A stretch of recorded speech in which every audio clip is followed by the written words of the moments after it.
Yeah, so you don't just help, you started with that one company, and then from there you started working with many, many different startups, and you probably see that problem over and over again where, they have troubles with sales, they have trouble with marketing, just to able to survive and pay the bills.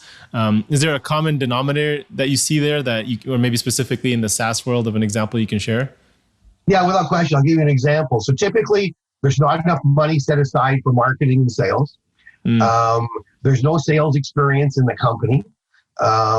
They often hire friends or associates that they believe would make good salespeople. They take too long to make decisions when it comes to the sales staff or the efforts they're looking at, and they have no KPIs around sales efforts, whether it's the number of contacts, outbound calls, etc. So an example of that was in 1996. I joined a SaaS company very early on, one of the first, called Amicus Attorney Software, which it became SaaS, but early on it was desktop, and then groupware was just still being talked about, but essentially the same problem. The gentleman, the fellow that ran the company, highly intelligent lawyer, but he thought that lawyers would be the best people to sell to lawyers. Not so. Yeah. You need to be able to close, right? You need to be able to engage. You need to understand the business of listening. And, one of the things I often find that happens is that with inexperienced salespeople, they don't really know how to approach it. They don't know how to do a needs analysis, et cetera. So it's common. I've seen it in many, many companies. Yeah. So you got to find the right salespeople. You got to find a sales manager that understands how to scale a sales team, how to build a playbook, how to use the latest tools. I mean, LinkedIn right now is becoming one of the foremost tools for managing sales, and especially LinkedIn Navigator.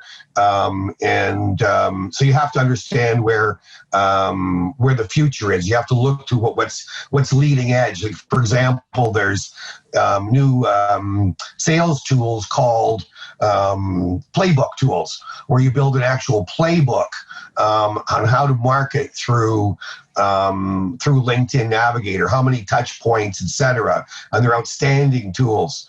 Or another common mistake is they don't use CRM tools, right? Customer relationship management. How do you track your KPIs or your leads or your prospects without a proper tool like Salesforce or Zoho, et cetera? So, just if I may offer one more thing, I find it quite interesting. As you know, these days, you can fill out a form online, and within moments, your phone will ring from the salesperson. In many cases, not in all cases. And what is shocking to me is how many times somebody calls me and they don't know where I am. They haven't been to my website. One of the things I did at Amicus Attorney is I gave Gavel and Gown Software, I gave every one of our inside sales team a pocket economist for every state that they covered in their territory, because I wanted them to be familiar with the sociological, the geological, geographical nuances. And they should be aware of the news too, because you want to know what is affecting that company, that person, what sort of industries they are, and it made a profound difference. Mm. And when you're hiring somebody for a sales role, are you hiring a manager first, or are you looking to hire? Because that's always a challenge, right? Are you hiring, somebody who's entry level and then you're training them, or if you don't have that background and experience, like somebody like yourself, are you looking to bring on a manager to take that over for you? If you're struggling, especially as a software company? Well, let's say depending upon your budget, good question. If you're hiring, it depends upon budget. If you can afford to, you should have a sales leader. If you don't have a great budget, but your first salesperson needs to be experienced. You don't want to teach anybody how to sell. Yeah. And you also, unless you have that background yourself, you want that person ideally to take on the role of sales manager as your cash flow improves, to hire other salespeople, because that individual will have developed the playbook. Yeah, makes sense. And understanding. So makes sense. And so you also worked as the VP of Business Development at Absorb Software, where you managed to grow the sales, I think, from 700K to 4.2 million. Can you share what the story was around there, how you accomplished that, and what were the strategies that worked then? Well, it's one of my favorite stories. I met the two founders I met one of the co-founders of Absorb walking my dog. Okay. And I had just finished a management buyout in Toronto of a large company, the Dannon Water Division. I was living in Calgary with young kids, and I was on an airplane 4 days a week. I was super elite in 3 months. So that was not healthy. I was getting divorced, wasn't good for my kids. So I walked away from that. And Mike and I were walking one day, and he says, what do you want to do? I said, I think I can sell your software. And I didn't know anything about learning management systems. I didn't know anything about adult-based training. I didn't know anything about Bloom's taxonomy, which was a training tool. So I met him and his partner, and they showed me the application. I could clearly see it was superior. Interesting, learning management system space, very crowded, 400 systems. Little Calgary-based company, no money for marketing. So I made a deal. I said, look, I'll work for you for free for a year, and you give me a certain percentage at the end of the year for if things work out. So their salesperson they had hired was a Calgarian friend who'd worked there for 6 months without closing one deal. They had 3 customers, one in the States and 2 in Canada, not of significance.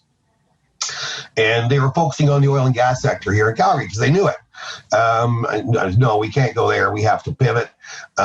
First thing we need to do is do lead capture on our website.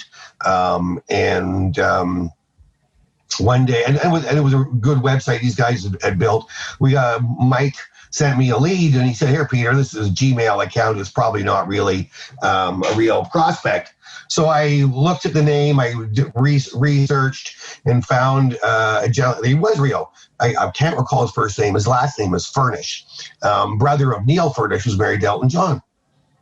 And he was head of marketing for marketing and development education for Virgin Mobile. So I contacted him, set up a demo. When I learned the application, I learned what to do, how to do proper demos. I learned that a long time ago. And we just heavily discounted the product, made a deal on the condition we could get testimonials from him. And that was key. Second thing we needed to do was examine the sector and see where the thought leaders were, influencers, etc. So there was a company called Brandon Hall, which gave out awards for learning applications. So we needed an award. So I focused on awards, and within a year or so, we received a couple of bronzes and silvers for our application, and that brought to us notoriety. We started getting more leads. I was the guy doing all the sales, but then as things improved, and we had fascinating businesses like Lufthansa, Rolls-Royce, etc. I loved engaging with those companies. We were able to hire more salespeople and get more leads and close more business. The interesting thing is, in all of that business pre-COVID, we only met one customer once. Everything was done online through demos. And that's another absolutely important part of the SaaS world, is in doing a demo. Many people, what should you start with? Should you start in the middle, the beginning, the middle, or the end? Start at the end. Start with a wow factor. You don't have to go through the application, think piece after piece. Find out what solution they're trying to solve or problem they're trying to solve, and then present it to them right away, and then take it back as to how you get there.